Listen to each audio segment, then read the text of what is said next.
Jones Show.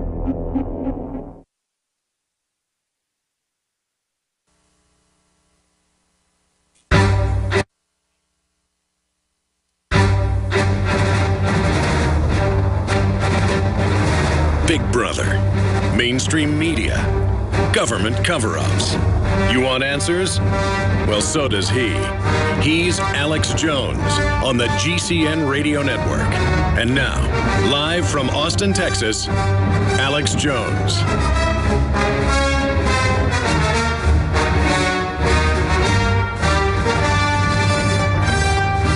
Well, the cover-up of just how serious the Ebola crisis is accelerating right now on this Thursday, 16th day of October, 2014 transmission.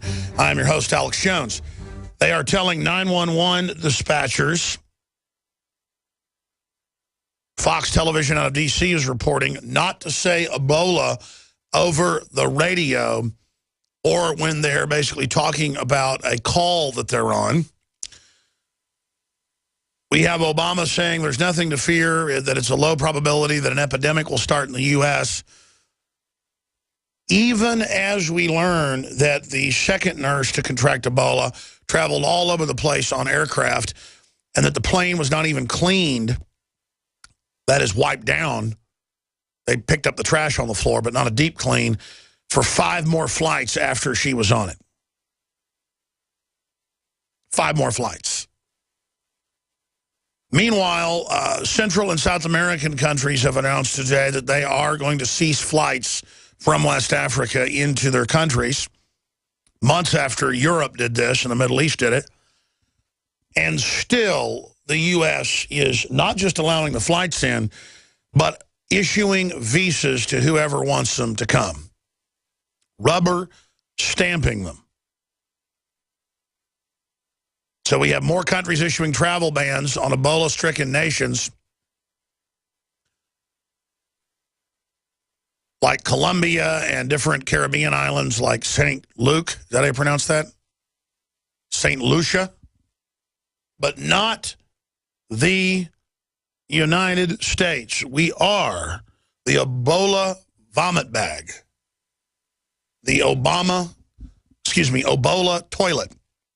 You know, memes are very, very powerful. And that's why we've launched this contest that's only running for another week. To go to Infowars.com/contest, print off the flyers, hang them up, shoot video of it, send us the video, we'll post it, and then a week later on Halloween, I will announce the winner. Hashtag Ebola contest. And they say it's racist to tie Obama to Ebola. Well, no, we're going to tie collectivism to the disease and the fact the government's helping push it. That's the whole point of this contest, ladies and gentlemen.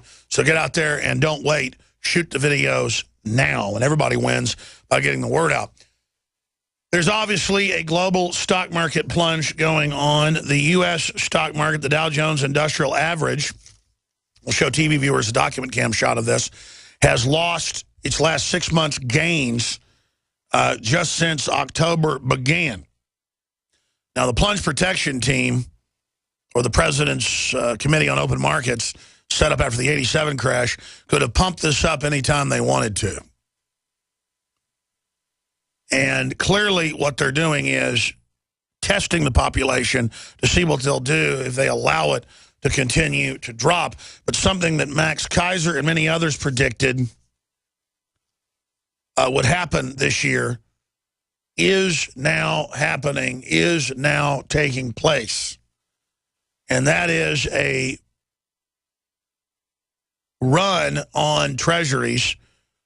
Bulls run for the exit. Rising concerns about the global economy triggered a flash crash in U.S. Treasury yields yesterday as losses spread across stock markets and a new wave of investors appeared to give up on their bullish bets.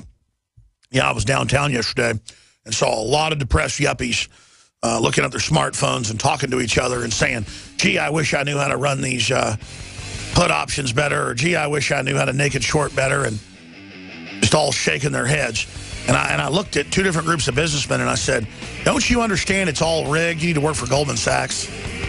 Don't ever go the direction Anytime that it's going to new highs, you know they're going to plunge it to reel in all the little fish, to bring in the nets. But you like being preyed upon. You can't help it. Well, here we are on this live Thursday worldwide transmission, the 16th day. We have just absolutely over-the-top important news on the Ebola front, on the economic front, on the Second Amendment front, on the police state front, with Houston literally trying to intimidate churches into not giving sermons that criticize transsexual behavior or homosexuality. And a lot of libertarian groups have been coming out, and even though they are open to other lifestyles because they're libertarians, they are defending these preachers, because if you're going to have your right to live the way you want, somebody else has to have their right to live and speak as they see fit. Flaming authoritarianism, pun intended, out of the Houston mayor and the rest of them. Suing churches. This is what Europe and Canada are doing. This is the model.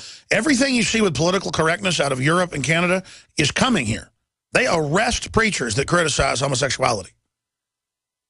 And to control language, in England, they arrested Robin Page, who wasn't even a critic of the gay lobby, a decade ago, when he gave a speech saying rural communities deserve the same rights as Muslims and homosexuals. And they said that the scientific term homosexual, like heterosexual, was hurtful and homophobic, and so he was arrested as an example to everyone. That's England. That's like if I say Caucasians have light skin and they came and arrested me. Caucasian is a scientific word. There is a war against science, ladies and gentlemen. There is a war against free speech. I don't like the Ku Klux Klan. I've protested them more than a dozen times. The videos are on YouTube. And I would go to the protest and point out that they were really feds, and a lot of times it would turn out they were feds, and they would really single me out to death threaten me and attack me, and the police generally would do nothing in Waco and other areas. But I would never call to have their speech taken. And by the way, when I'd go protest the Klan or other Mecha La Raza Hispanic Klan groups, they would always say, how dare you try to stop my free speech? No, no, no, no. Free speech means you can say what you want, I can say what I want right back. You understand how that works? It's a two-way street. But see, the left does what Mecha and La Raza and the Klan and the New Black Panther Party and others will do. When you try to go counter-demonstrate against them, they'll get in your face saying, stop trying to stop my speech, while they're trying to stop yours. That's what the left does. They say, you can't have your speech and say you're against abortion. We're going to have the IRS come after you. You can't say you think homosexuality is a sin because it's your interpretation of the Bible. I'm going to try to have you arrested. Whoa, whoa, that is over-the-top totalitarianism. And as soon as it got a lot of coverage in the news the last few days, Bully Pulpit, Houston subpoenas pastors and sermons, then backs off amidst outcry. I mean, this mayor is another crazy Anise Parker leftist control freak. I mean, if you're watching on TV, you can see her. What a dangerous person in America. We're going to subpoena and sue with taxpayer money preachers to intimidate them not to read out of the Bible.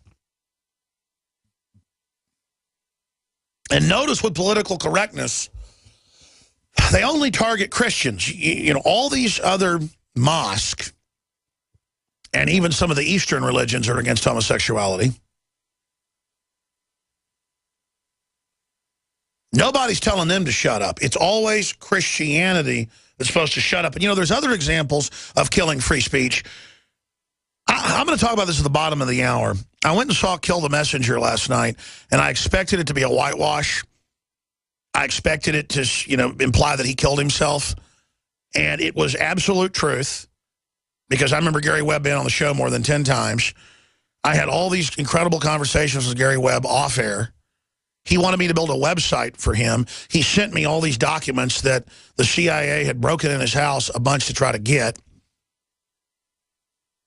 I was too busy making films and making babies with my wife. I remember he called back the last time I talked to him a few months